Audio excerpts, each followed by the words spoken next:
श्री कृष्ण कहते हैं, साथ रहेगा जरूरी नहीं है, क्योंकि ऐसा हो सकता है कि साथ रहने वाला आपके साथ रहना चाहता हो, लेकिन कुछ परिस्थितियां, समय का फेर या कह लो उसके अपने कुछ निजी कारण हो जाते हैं कि वह चाहकर भी आपका साथ नहीं दे पाता है या साथ नहीं रह पाता है। अकेले रहने का सबसे बड़ा फायदा यह है कि आपको किसी को जवाब नहीं देना पड़ता। आप जो चाहते हैं, जिस तरह से चाहते हैं, वही करते हैं।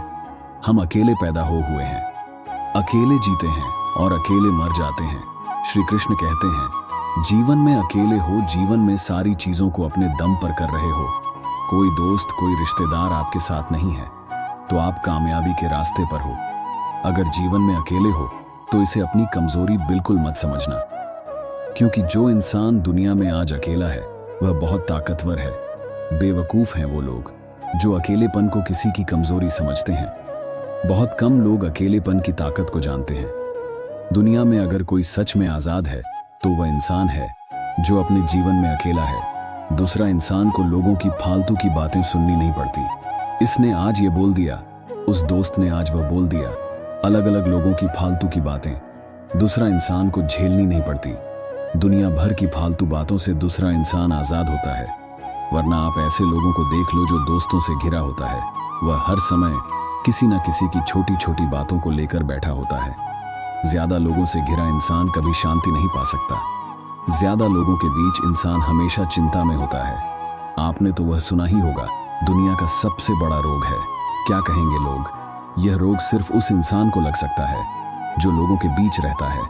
एक दूसरा इंसान का ध्यान फिजूल की बातों पर नहीं होता है, उसका ध्यान होता है अपने आप पर, अपने सपनों पर। एक दूसरा इंसान हमेशा अपनी कामयाबी के बारे में सोचता है, ऊंची ऊंची बुलंदियों को छूने के बारे में सोचता है। दुनिया दूसरा रहने वाले लोगों को कमजोर मानती है, लेकिन असल में दूसरा इंसान अंदरूनी तौर पर ताकतवर होता है। एक दूसरा इंसान किसी शेर से कम नहीं होता। अकेले चलने की आदत सिर्फ शेर में होती है। कभी भी आपको लगे अकेले रहना कमजोरी है तो शेर को देख ले।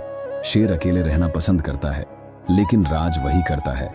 दोस्तों, आपके जीवन में कभी ना कभी ऐसा जरूर हुआ होगा, आप अपनी क्षमता को पार करते हुए अपने काम को पूरा किया होगा, जिसकी वजह से आप बहुत ही ज्यादा खुश हुए होंगे।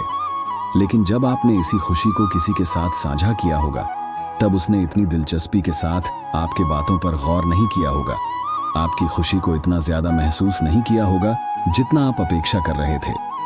आप अपनी खुशी को इसलिए साझा कर रहे थे कि आप अपनी खुशी सामने वाले शख्स के साथ बांट सके, लेकिन सामने वाले शख्स का प्रतिक्रिया खुशी वाला बिल्कुल नहीं होता है। उनका प्रतिक्रिया तो ऐसा होता है कि उनको देखकर आपकी खुशी में थोड़ी कमी जरूर आ जाती है। अकेलेपन को अपनी कमजोरी समझोगे तो हार जाओगे, लेकिन अगर अकेलेपन को अपनी ताकत बनाओगे तो कामयाबी अपने कदमों के नीचे पाओगे। उस इंसान से ज्यादा कामयाब कोई नहीं, उस इंसान से ज्यादा ताकतवर कोई नहीं जो अकेले रहकर चीजों का सामना कर सकता है, हर चुनौती का सामना कर सकता है। जो इंसान अपने अकेलेपन में चुनौतियों का सामना कर करके अपने बुलंदियों पर पहुंचता है। अकेले इंसान को अपने आप पर गर्व होना चाहिए, क्योंकि जिस तरह उसने अकेलेपन में रहकर बिना किसी के सहारे अपनी मंजिल के लिए काम करने की क्षमता है, वैसी क्षमता किसी साधारण इंसान में नहीं होती। अगर आप अकेले हो तो अपने आप पर गर्व करो, क्योंकि जिस तरह अपने अकेलेपन की परिस्थिति में रहकर अपने सपनों के लिए काम कर रहे हो, बहुत कम लोग ऐसे आपकी तरह कर पाते हैं। अकेलेपन रहने से आप कभी डरना मत। अकेलापन आपके लिए तभी बुरा है जब आप इसे अपनी कमजोरी समझो। जरा इतिहास उठाकर देखो, लगभग जितने भी महान और कामयाब इंसान थे, उन्होंने अपने जीवन के मुख्य कामों को अकेला रहकर किया है।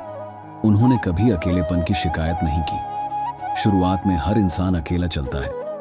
लोग तो उसकी कामयाबी और जज्बे को देखकर उसके साथ जुड़ ही जाता है। यह बात भी सच है कि दुनिया में हर चीज लोगों की मदद लेकर पाई जा सकती है, लेकिन लोगों की मदद लेकर पाई गई चीजें हमेशा किसी ना किसी के एहसान तले द्वारा करती है, और जिंदगी किसी के एहसान तले जीने से अच्छा है। अकेले रहकर दुनिया में खुद के दम पर अपना नाम बनाया जाए, खुद के दम पर अपनी कामयाबी हासिल की जाए। एक समय की बात है, एक गांव था, वहां एक लड़का रहता था। उसका नाम श्याम था। श्याम एक गरीब परिवार से था। बचपन उसका खेलते कूदते बीत। इसका इस्तेमाल करके अपने सपनों को अपना बना लो। दोस्तों, इस वीडियो में बस इतना ही, फिर मिलते हैं।